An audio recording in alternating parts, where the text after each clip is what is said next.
Una de las cosas más interesantes de la ciencia es que incluye un mecanismo de autocorrección.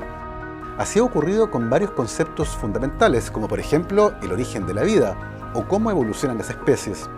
Algo parecido también ocurrió con nuestra idea de cómo está constituida la materia.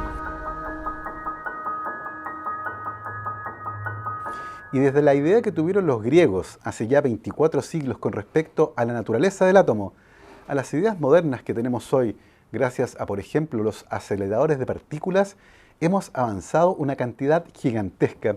Es interesante entender a la materia y cómo está constituida, porque de la mano con eso también podemos entender cómo interactúa, y eso eventualmente nos sirve para entender las características de ciertos materiales y, eventualmente, generar mejores reacciones químicas para obtener mejores materiales usando menos energía y produciendo menos desechos. Bueno, todo lo que nos rodea, la naturaleza, todo lo que nosotros mismos, está compuesto por una unidad básica e indivisible, que es el átomo, que es un concepto introducido por Demócrito en el año 400 a.C. Así que es un concepto que ha acompañado a la humanidad durante muchos años. Esta idea ha ido cambiando en el último centenio, dado que a medida que más va avanzando la tecnología se ha podido descubrir que ese átomo que se creía indivisible, ahora está compuesto por distintas unidades subatómicas. Ahora que ya tenemos los átomos, cómo los átomos se empiezan a unir entre sí y empiezan a formar materiales. Ahí entra un concepto que es bastante nuevo, que lleva un poco más de 100 años de antigüedad, que es el concepto del enlace químico. Este concepto permite entender cómo es posible que dos átomos se vayan uniendo y cuál es la interacción entre ellos. Y esta es la unión que da inicio a la formación de los materiales que nos rodean. Por ejemplo, cuando nosotros respiramos, el aire que nosotros respiramos tiene una cantidad dada de moléculas de oxígeno. La molécula de oxígeno es una molécula diatómica que está formada por dos átomos de oxígeno, unidos a través de un doble enlace. Y eso le da la característica al oxígeno de ser como es. Por eso el enlace químico no tenemos que perderlo de vista, ya que es otra parte fundamental de la naturaleza que nos rodea. Por ejemplo, tenemos que el carbón lo podemos encontrar como grafito, como diamante, entre otras formas.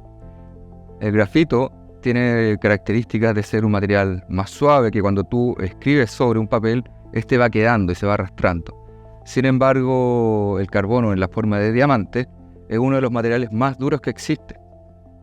¿Qué es lo que los diferencia? Si ambos están compuestos por carbono. Y de nuevo la respuesta está en el enlace químico. Cómo dos átomos se empiezan a organizar y forman redes mucho más extensas que dan finalmente al material.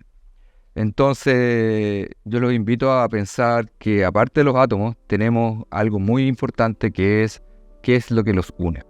Como parte de mi quehacer científico, me dedico a estudiar cómo es el comportamiento molecular de distintos compuestos a través de herramientas computacionales.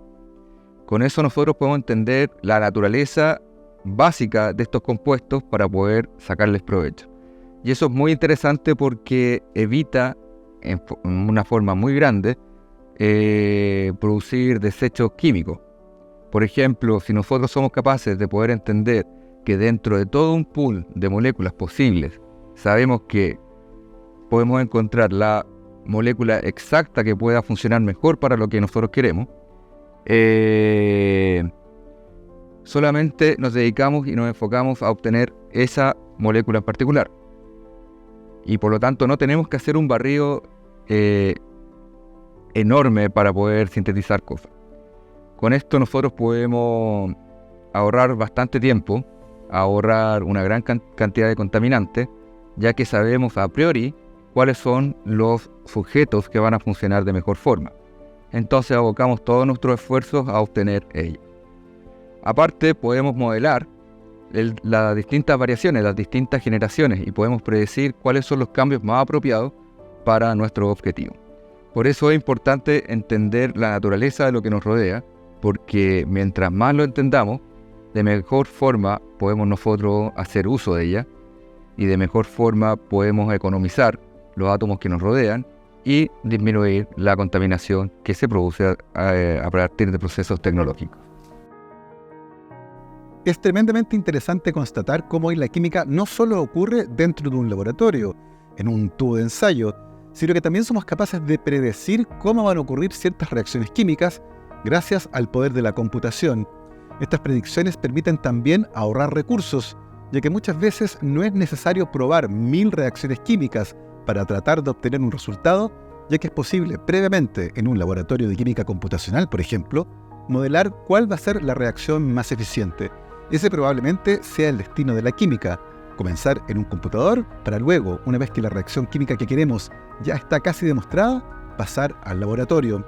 De esta manera, nuestra comprensión de la materia, de cómo interactúan y cómo se producen nuevos materiales, ha avanzado enormemente desde la época de Demócrito.